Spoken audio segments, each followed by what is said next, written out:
somebody that gets fee for service in mental health or whatever. Yeah, I mean, just that was abomination last year. Yeah, there was a lot of well, we passed the budget about 2 months prior and sent it over to the Senate, and after a lot of hand wringing over there and kind of dragging their feet a little bit, we finally got to a conclusion. My predecessor said it best: "Don't let perfect get in the way of good." Well, there you go. And this is a good budget. It's not a perfect was that a budget. Flo Fabrizio? That's a Flo Fabrizioism. Absolutely. Yeah. And so it's not a perfect budget, but it's a good budget, and increases for all of our public schools. Mm-hmm.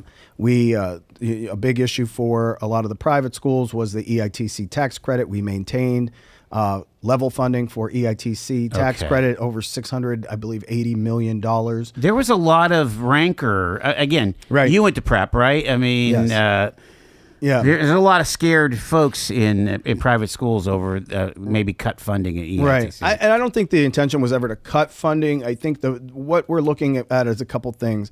A little bit of accountability for the program. We want to make sure that the program's going to the neediest students in those schools, and not to just the biggest donors. If your dad owns a company and you're giving the money to the school, you shouldn't get a kickback of free tuition. You can afford to go there. This is truly should be for needy kids that can't afford to go there. The other piece is the academic component.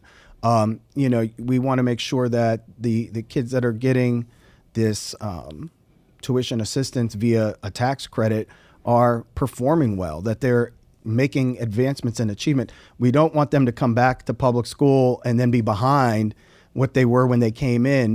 That's defeating the purpose of the choice that we're giving them. And so we want to make sure that there's some accountability. That didn't go through, but those conversations are going to continue to be had. I think it's important whenever we're using taxpayers' money that there's accountability for it. Sure.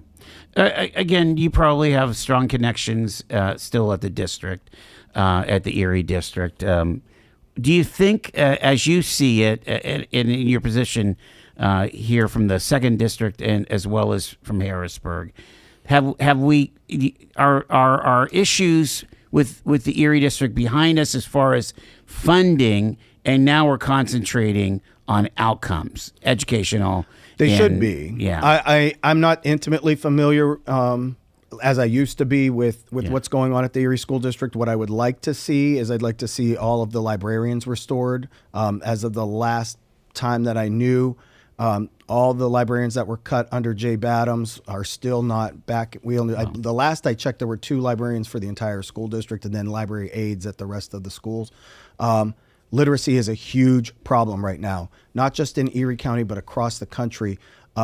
Most adults are reading at a 6th grade or lower level, and young people, it's even worse. I mean, the literacy rates are horrendous. And so we have to get them in environments where they're reading, exposed to books. That's the first thing. You have to be exposed to it before you can even start to pick it up. It's like you have to walk before you run, and you have to crawl before you walk. And so you have to get them in those libraries. I think that's important. The other thing that's very important to me, and why under the Rendell administration, when we had the after-school programming, the GAPS program, the CHAMPS program, where we were targeting students that were on the cusp. They were maybe a failing student, a student with failing grades who just needed a little extra help to get to that D, or a D student who needed a little extra help to get to that C.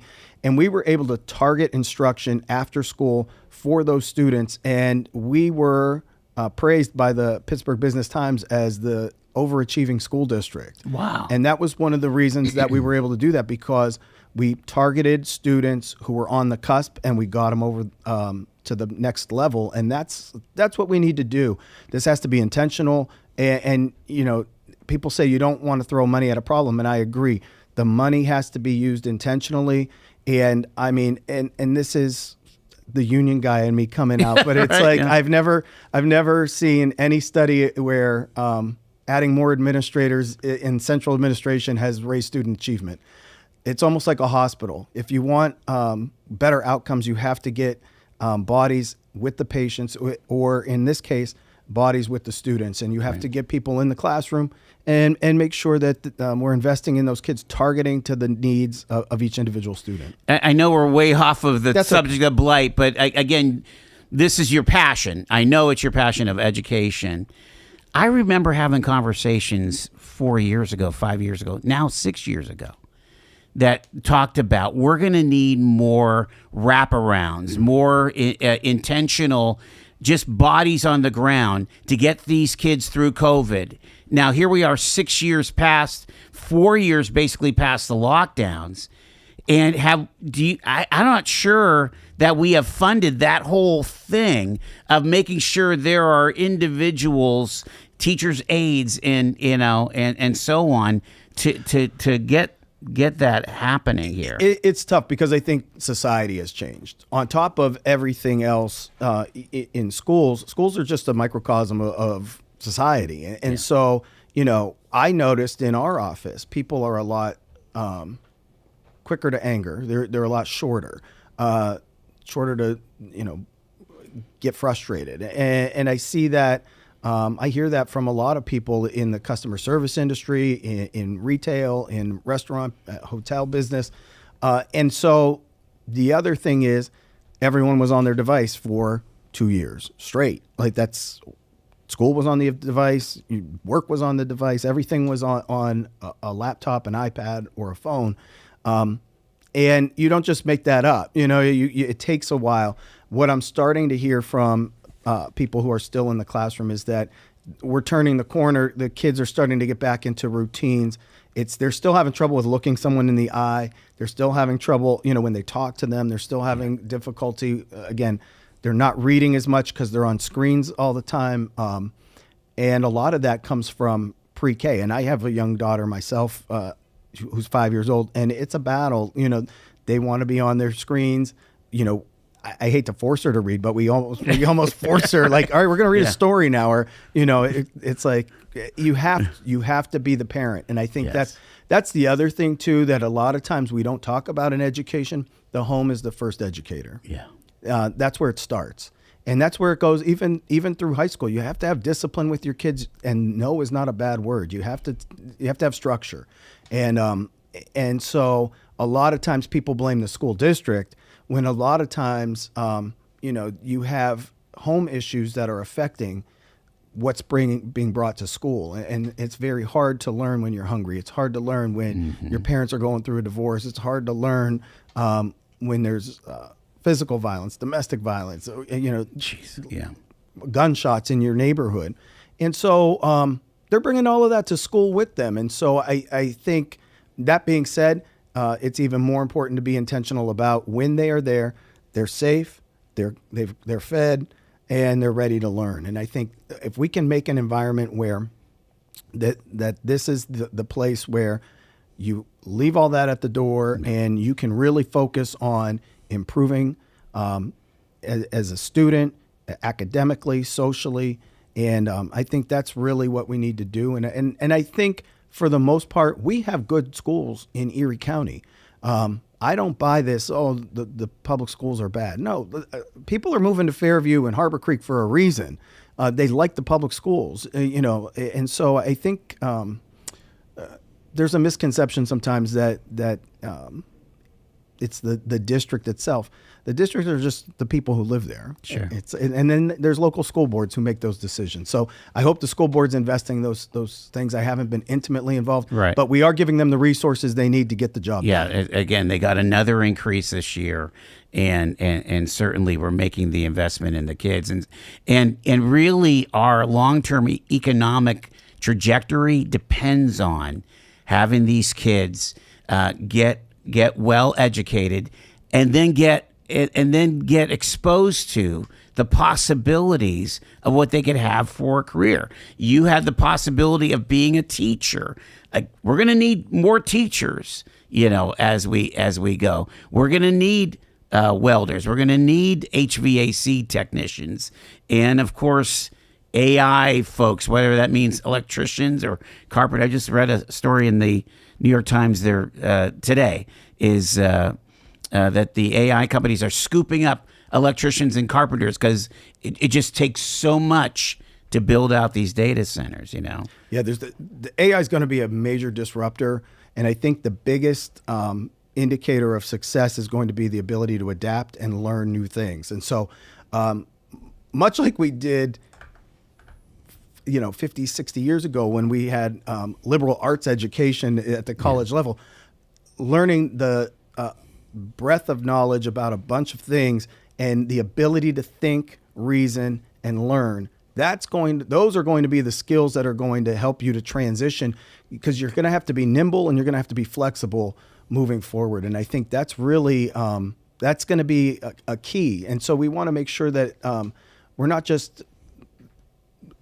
and I get frustrated sometimes with the state itself, because, the state test is basically short paragraphs, answer some questions, short paragraph, answer some questions. And we got to be teaching kids to think. Yeah, critical thinking skills. 100%. Yeah. We got through the first That's segment, all right. and we will talk about blight, but I have to tap in on that budget and how the importance of education. Representative Bob Merski is with us. First break here. It's Talk Erie.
.421.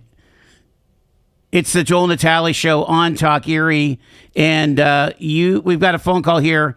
You're live with Representative Merski here on the show. Go ahead.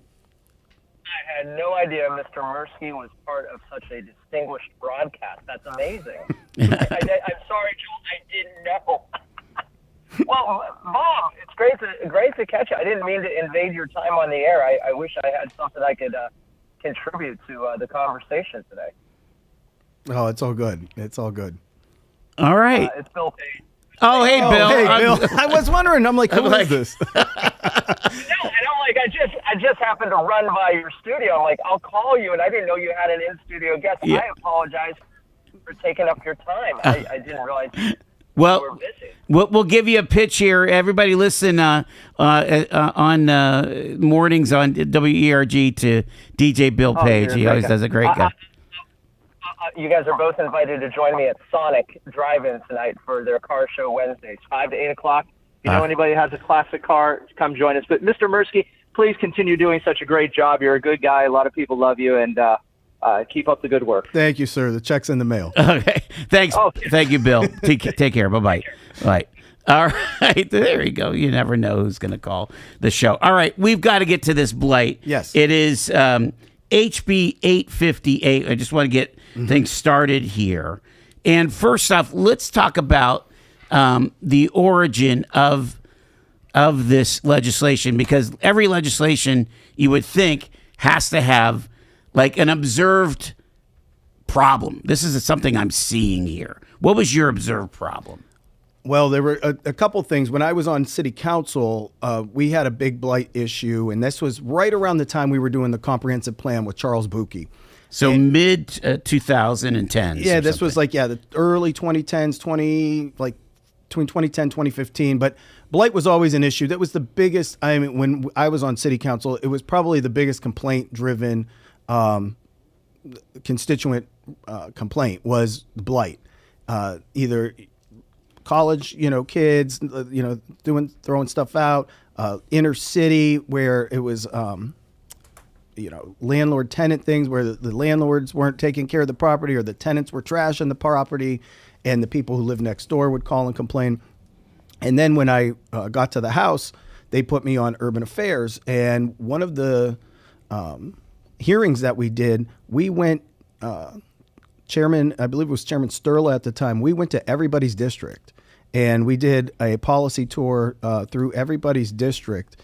And so you saw firsthand urban blight, suburban blight, rural blight. And there was a common thread between all of them. And a lot of it has to do with lack of resources and lack of attention. And sometimes a combination of both. And so one of the things that we found out through this was, and this was early on, this was before hedge funds and that type of thing were buying properties. Yeah. They were in the stock market at the time, but at the time there were speculative buyers. So there were folks from out of state that would buy properties on the internet, sight unseen, and then use that equity from that house. They'd get it cheap. They might get it on a tax lien sale for $125, and then it was worth $40,000. They'd use the equity on that to purchase more properties, and they would just do this. You might be too young, but they used to sell cassette albums on overnight TV for the cash flow plan to make your money in real estate, and that's what that was all about, right? And I don't have a problem with people, the free market. I think it's a good thing as long as you're taking care of your properties. Exactly. I don't have a problem with it. But what we found at the city at the time was that a lot of these were just an LLC with no name, and then the address was a P.O. box, so we didn't even know who to get in touch with. You wanted to have someone in order to correct the problem. There was nobody to call, and so that was an issue we had at the state. That's why part of the reason that and safety was the rental inspection program was instituted. And that was a little bit before my time. But then with that rental inspection program, you had to have a person in Erie as a point of contact. Now, fast forward to me being in the State House, we're seeing this across the Commonwealth. Like I said, we were in Pottsville, Pennsylvania. There was blight there. We were in outside of Pittsburgh in some of the suburbs, New Kensington, I believe we were in, blight there.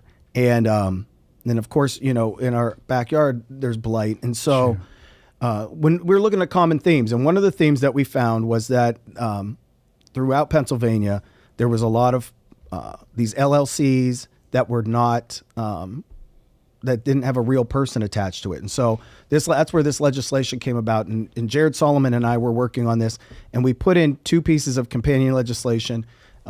He was the lead sponsor on this. I was the co-prime. And then on mine, it was vice versa. This one happened to make it across the finish line first, and we're excited about it. And Rep. Solomon's from the Philadelphia area. And what this does basically is When you purchase the property at the county assessment office, you have to have a real person with the real contact information within 30 days of purchasing the property. And if you don't, you can be fined $500. If you give false information, you can be fined $500, just so that these municipalities have a point of contact when they're trying to file a complaint. This is not a panacea. It's not a cure-all, but it's another tool in the toolbox. And it was a problem that we identified across Pennsylvania, and we're hoping that this will help. When you were at council, and I wonder what it's like now, it used to be that you would get a posting on the blighted property, right? Yes. Or, during the Schember administration, didn't we have quality of life ticketing, right? But it's I'm not sure that ever led to a whole lot of folks, hey, I'm going to paint that railing, or I'm going to, get new gutters up or something like that. I mean, literally, you could find blight in every single neighborhood, from Frontier in the city to the Lower East Side, Right. And there's a lot of reasons for that. And not all of it is because of renters. I don't want that. Some of it's owner occupied. Yeah. A lot of it is. And so I don't want, so that's why I say this isn't a cure-all, because this, even though everybody has to give a contact information, obviously if you live in your house, it's going to be your right. name and address anyway, because it's where you're living. But for these speculative buyers and these LLCs, to have that point of contact, at least it gives us another tool, someone to go after. And then if you have to put a lien on the property, or you have to sue somebody, or whatever the course of action is that the municipality chooses to correct the infraction or to enforce the ordinance, then what you have is at least somewhere to turn and somewhere to go. And conversely, the neighbors, they have someone to call and complain if it's a blighted property. Hey. And sometimes if you're out of town, you don't know that the roof's leaking. Like, you're not there. That's true, yeah. And so sometimes just a courtesy, like, hey, FYI, I don't know if you noticed, but your gutter fell off and there's water getting in your house. Yeah, your renters may have not told you this. All right. We've got Bob Merski with us. We're going to talk more about blight and some of the other major investments that are happening in town with RACP funding. Our state rep is with us here. Stay with us. It's Talk Erie.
Let's talk Erie and the Joel Natale Show, live from our Kingdom Financial Group studio here at 5th and State.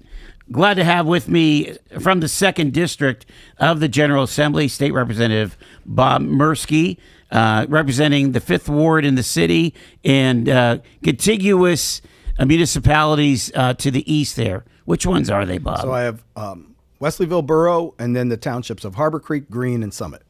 So where's Lawrence Park? Lawrence Park is Harkins. Harkins. And Bell Valley and Mill Creek is Bizarro. Okay, it kind of gets all the way around. And then Rep Banta has everything outside of that. The big U. Yeah. Yeah, that's amazing. Yes. You guys work a lot together. The Erie, they call it the Erie constituent. The delegation. Delegation, Yep. right? Yes. And even with Senator Laughlin, when you think about, we were talking to Senator McCormick, U.S. Senator McCormick, about shipbuilding. Everybody's a signatory on that whole thing, right? Yes. The idea of maybe building ships downtown. It's worth exploring, and that's my whole take on it. Is that I don't know if it's the right move or if it's the wrong move, but I do think it needs to be explored. And I think one of the things is we already have Don John right here. Mm-hmm. If we can grow them, if we can get more jobs, anything that we can do to bring more good-paying jobs to Erie, we have to turn that stone over and try to go after it. It just makes sense. I'm going to tap back into your teaching hat again. Yes. Is it important that the culture at our high schools is encouraging career and technical education? Oh, absolutely. I think what we need to do is look at each student individually, and it's not rocket science. Look at what their interests are, because you're going to be more successful if you like what you're doing. Yeah. And some people are just better working with their hands. Some people are better, or have an interest in electronics or have an interest in computers. Other people have an interest in academics and mathematics and science. And some of it's a mix of both. Like engineering is a mix of hands-on and, advanced math and science. And so that STEM component. But I think what you're seeing right now, what we're hearing from the industry is a lot of people in the trades are in their 50s and 60s. They're aging out and there's nobody to take their place. That's why there's a big push right now for career and tech ed. And I think that's very important.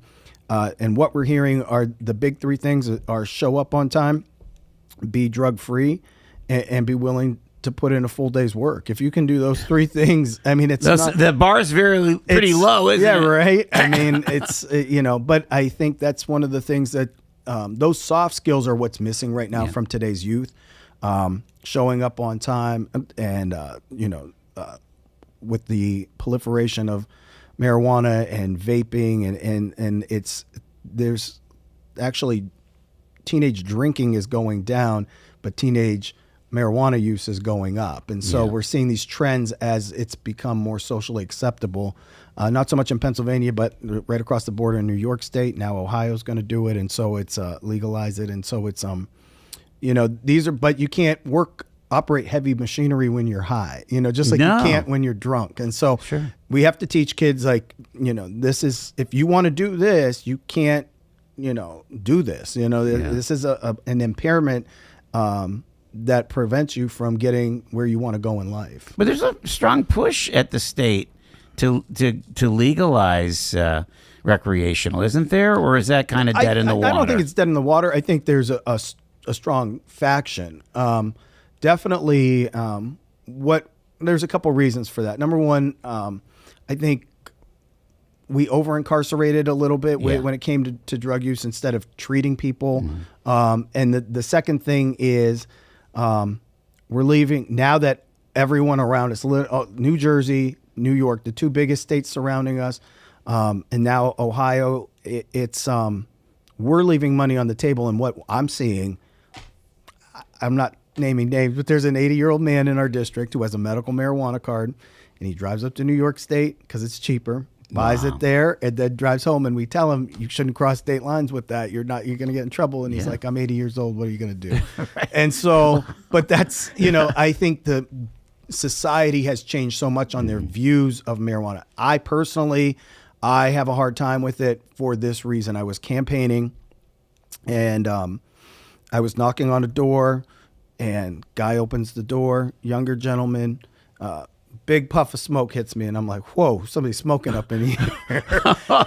And I'm giving my spiel. I'm trying to sell myself, to this guy to make sure I get this vote. And all of a sudden I hear a baby crying on the floor. Oh, jeez. And I'm like, if I'm getting a buzz from this smoke, this little kid has no chance. Wow. And he couldn't have been more than a year, maybe a year and a half tops. And I mean, that's affecting brain function at that. That bothered me. That bet. Really bothered me. And it's even to talk about it, I just didn't. It just rubbed me the wrong way. And I thought, we have to do it. I would much prefer this. I mean, in my ideal world, if we're going to legalize it, I'd much prefer like an Amsterdam model. You go to a cafe, that's where you smoke it, away from your house, away from your kids, and then that's interesting. I would prefer that. Yeah. I want as much restriction as possible because I think, and it runs the gamut. We have people who want you to be able to have 5 plants at your house. Mm-hmm. All the way to people who want it sold just in the state stores and the liquor stores. Yeah, well, was it Senator Laughlin's one of his proposals is creating like the LCB, a CLB, cannabis control board, CCB. It's definitely, I wouldn't say it's dead in the water, but it's definitely it's churning around.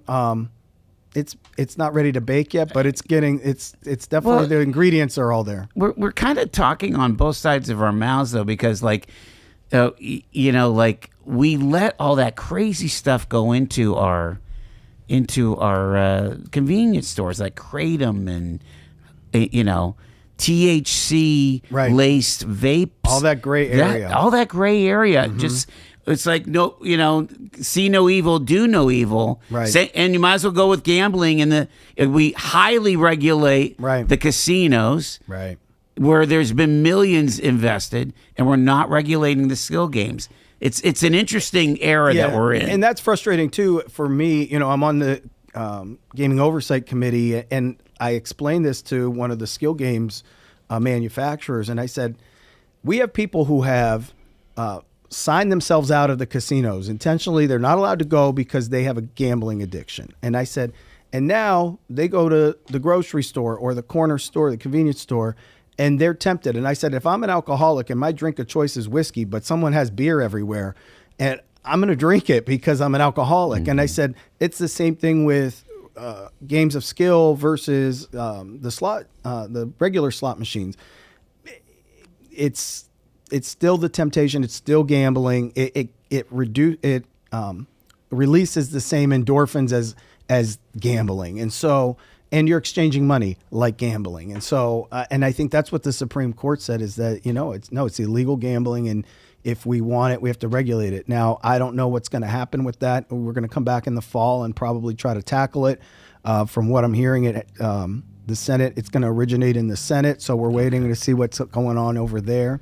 And there's a strong lobby, not only for the manufacturers, but you've got certain clubs and organizations that have used the skill games to replace the chicken dinners, and so on. Yeah. Certainly we can, to use your phrase, split the baby and figure out a way to, for me, of supporting, let's say, the American Legion, and getting rid of the other. And those are a little different in the sense of, we have a liquor license that's kind of like a stick or a little bit of oversight. Yes, with the liquor license. The other thing is they're membership driven. We know exactly if they're following the rules for clubs. We know who's in there.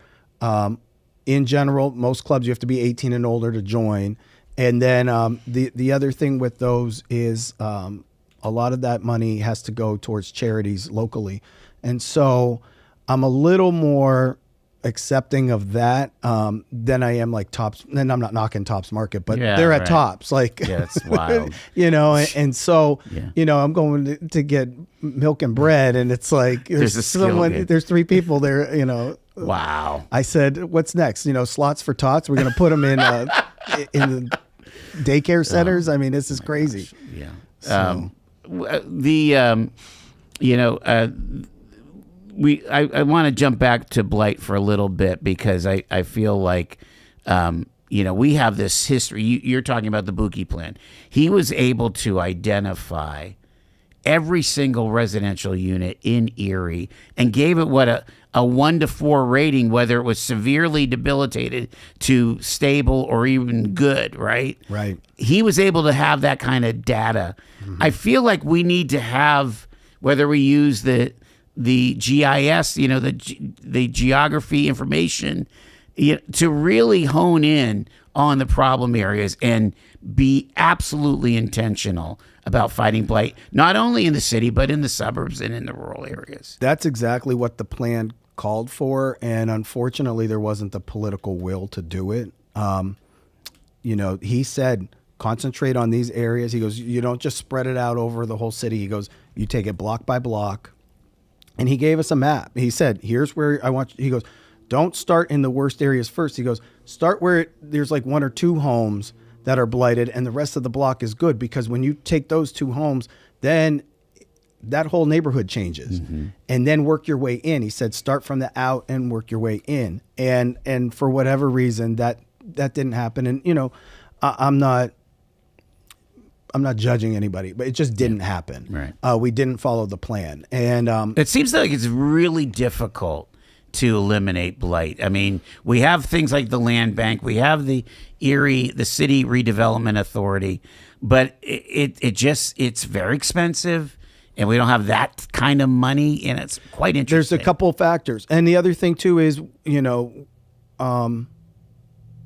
we have high poverty in this town. And so I think and we have a lot of elderly people, and I think of my grandma, and God rest her soul, but I was over there helping her all the time because she didn't have the capacity. After my grandpa died, she couldn't mow her own lawn. Mm-hmm. She could barely, she would walk, she walked to the car, walked to the grocery store, but she couldn't push a lawnmower back and forth like that. And so if you don't have resources around you to do those things, it's going to get run down. It's going to look blighted. And so, so I understand, and we have an aging population, we have high poverty, and then we also have, a high rental component. Over 40% of the cities not owner occupied, and so in general, they say, when houses are owner occupied, in general, right, they're a little better taken care of, sure. And so. So there's a lot of factors, and I'm not knocking any landlords. So you don't yell at me on Facebook that, I was crushing the landlords, because I'm not, because there's a lot of good landlords out there too. But I do think that there's a host of factors that all play into it. But at the bottom line, as you said, it all comes down to money. Yeah. What is the priority, either from Governor Shapiro or from the legislature, regarding housing? I want to say that there was some hope for some breakthrough legislation for this budget. Did we get there? Or what were we trying to do, I guess? What's the vibe at? There's some. I think one of the most successful programs we've had in recent memory was the whole homes repairs. Okay, there you go. Whole home repair. It was former Representative Sarah Innamorato, who's now the county executive of Allegheny County, and Senator Nicole Saval from Philadelphia. It was their baby, and it took COVID money from ARPA, and it pushed it out to the counties, and then the counties decided how they were going to administer, but it had to go to fix up homes of low income and moderate income people. And that money went within days. Like, that's how much need there was out there. And it wasn't for anything like, we weren't building a Taj Mahal. We were fixing someone's railing. We were, repairing a step that, the wood rotted out. We were fixing a hole in a roof, things like that. But it was very successful. And I think one of the things that we heard back from municipalities was, instead of just a stick where they were punishing people with enforcement, it gave them a mechanism to say, here's where you can get some help to rectify this. And I think that's, we'd love to do that for everyone, but that's socialism. You can't, I'm a capitalist, but at the same time, I do think we have, especially, I have a soft spot for senior citizens. They paid taxes their entire life. And we know from health outcomes that aging in place and being in your home has better health outcomes than if we stick you in a nursing home. So I'm a little more amenable to helping them out to stay in their house. That's we're touching at the edges of things like Love Your Block, where yes. Where neighbors volunteer and there's maybe a little bit of money that goes towards the paint or the shingles or whatever. And that's how small towns used to operate. I mean, that's what people. I mean, the Amish do it all the time. Right. They all pitch in and they build a barn in a day or two. Right. But it's and as we've gotten more transient and we don't know our neighbors because we're not as social as we used to be. A lot of those things have fallen through. And I think that might even be part of the reason that there is more blight nowadays is because you don't have that sense of permanence that you had, even when I was growing up. Like everyone on my block on 26 and Brandis, they all lived there their entire lives. Like now there's so much more mobility. No doubt. Yeah. The other solution has to be, though, that we need to build more housing. And we've got to figure out how we can do this without spending $400,000 to $500,000 a unit. You're representing an area where we still have development going on in Harbor Creek. There's still a highly desirable area. Right. But there are parts of the city, maybe not in your district, although I could probably point out a couple. Oh, there's some. But I am dumbfounded at 11th Street, for example, and I'm going to ask the mayor about it again, is that block after block of parking lots and empty lots, kind of adjacent to Select Specialty Hospital over there behind Prep. Yeah. And you're like, what's going on here? Why can't we build on these lots? And again, I haven't done enough research, but we could backfill in with new homes. So that's exactly where I was going to go with this. So if you go down to Harrisburg and you see their center city and the points east and the points west, there are no, I call them missing teeth. There are no vacant lots that are empty. It's all filled in. And so it looks urban and it has a more urban feel because every piece of property is being used for housing or retail, and a lot of them have retail on the first floor and then an apartment on the second floor. Multi-use, mixed use. And I think that's one thing we can do. The other thing, going back to the Buki plant, he identified, and I'm sure it's changed now, there were 1,000 unoccupied homes in the city of Erie. Yeah. So it's not just that we need housing, we need quality housing.